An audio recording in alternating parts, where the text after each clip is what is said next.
apa yang terjadi di Mahkamah Konstitusi akhir-akhir ini telah menyadarkan kita semua bahwa berbagai manipulasi hukum kembali terjadi. Itu semua akibat praktek kekuasaan yang telah mengabaikan kebenaran hakiki politik atas dasar nurani. Karena itulah dalam situasi seperti ini, rekayasa hukum tidak boleh terjadi lagi. Pertandingan belum dimulai dan belum selesai, kita tidak bisa mengatakan di mana letak ada penyelewengan. Kampanye saja belum dimulai, kok sudah mengatakan ada penyelewengan. Nah, kalau gitu sudah dikatakan sudah ada penyelewengan, penyelewengannya apa? Apa yang disebut dengan penyelewengan? Persoalannya adalah apakah Pak Jokowi bisa merekayasa mandat dari rakyat? Tidak bisa. Uang 240 juta rakyat yang memberikan mandat itu masa bisa direkayasa? Semua manusia bisa dan selalu menerima kenyataan apapun yang menjadi nasibnya ketika itu didasarin oleh nilai keadilan.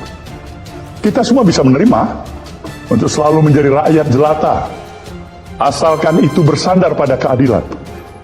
Sebaliknya kita tidak bisa tinggal diam ketika ada penguasa kekuasaan yang berlaku tidak adil demi kepentingan tertentu.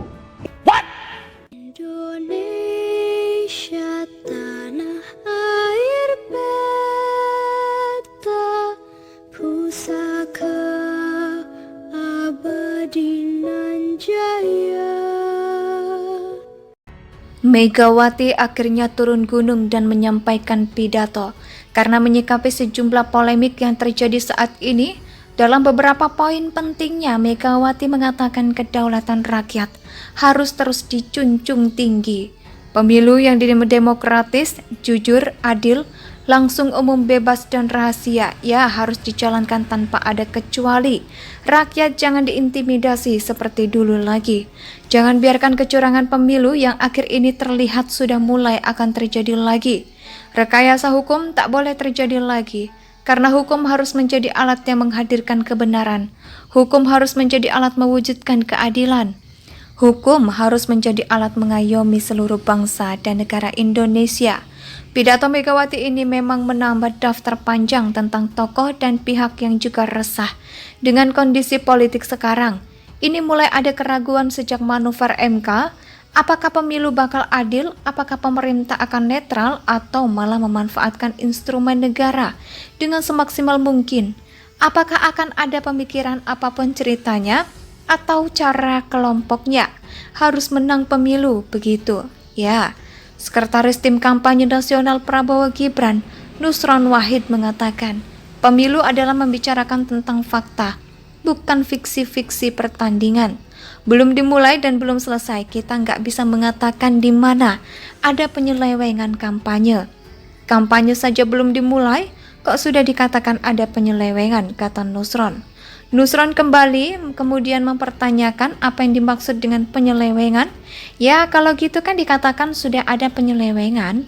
Apa yang disebut dengan penyelewengan? Oleh karena itulah, saya tidak mau komentar. Silakan tanya kepada Bu Mega, kata Nusron. Mereka ini semuanya penuh drama pura-pura, nggak tahu, tutup mata dan telinga terhadap apa yang sebenarnya terjadi. Dikasih fakta pun mereka tidak mau tahu. Gibran jadi cawapres, bukankah itu hasil dari penyelewengan aturan? Itu fakta, pamannya bersalah, diberhentikan. Aturan sebelumnya menjadi cacat, Gibran nebeng aturan. Itu sehingga secara tidak langsung dia itu cawapres tidak sah.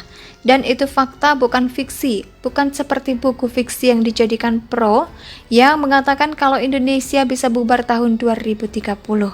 Mata, telinga, dan hati mereka sudah tidak berfungsi karena tersilaukan oleh kekuasaan. Hati nurani sudah tergadaikan. Hati nurani sesuai dengan kepentingan junjungannya belum terpilih saja sudah menghalalkan segala cara supaya agar bisa dicalonkan. Gimana kalau sudah menang dan berkuasa? Belum apa-apa saja sudah melukai rakyat seperti sekarang. Jangan mengaburkan fakta soal Gibran. Gibran itu adalah hidup dari upaya-upaya untuk mengoyak konstitusi demi nafsu politik. Kini yang mengkhawatirkan menjelang pemilu 2024, banyak tokoh politik mengemukakan pendapatnya pernyataan mereka harus disikapi dengan bijaksana oleh masyarakat. Jangan sampai diartikan begitu saja, secara harfiah, tapi harus benar-benar diartikan dengan bijaksana. Pernyataan tokoh politik sering mengatasnamakan rakyat seolah demi masyarakat luas, padahal hanya untuk kepentingan dirinya ataupun partai politiknya. Kemampuan mereka memilih kata-kata sungguh menakjubkan dan sering menjebak. Jadi kita yang mendengarkan harus benar-benar hati-hati dan sikapi dengan kebijakan.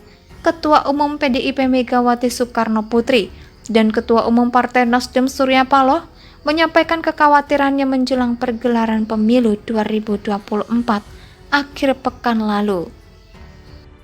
Megawati akhirnya turun gunung dan menyampaikan pidato karena menyikapi sejumlah polemik yang terjadi saat ini. Dalam beberapa poin pentingnya, Megawati mengatakan kedaulatan rakyat harus terus dijunjung tinggi. Pemilu yang demokratis, jujur, adil, langsung, umum, bebas, dan rahasia harus dijalankan tanpa ada kecuali. Rakyat jangan diintimidasi seperti dulu lagi. Jangan biarkan kecurangan pemilu yang akhir ini terlihat sudah mulai akan terjadi lagi. Rekayasa hukum tak boleh terjadi lagi, karena hukum harus menjadi alat yang menghadirkan kebenaran. Hukum harus menjadi alat mewujudkan keadilan. Hukum harus menjadi alat mengayomi seluruh bangsa dan negara Indonesia. Pidato Megawati ini memang menambah daftar panjang tentang tokoh dan pihak yang juga resah dengan kondisi politik sekarang.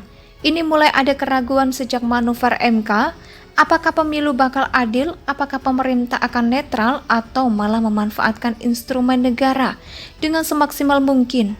Apakah akan ada pemikiran apapun ceritanya atau cara kelompoknya harus menang pemilu begitu. Ya, Sekretaris Tim Kampanye Nasional Prabowo Gibran, Nusron Wahid mengatakan, pemilu adalah membicarakan tentang fakta, bukan fiksi-fiksi pertandingan.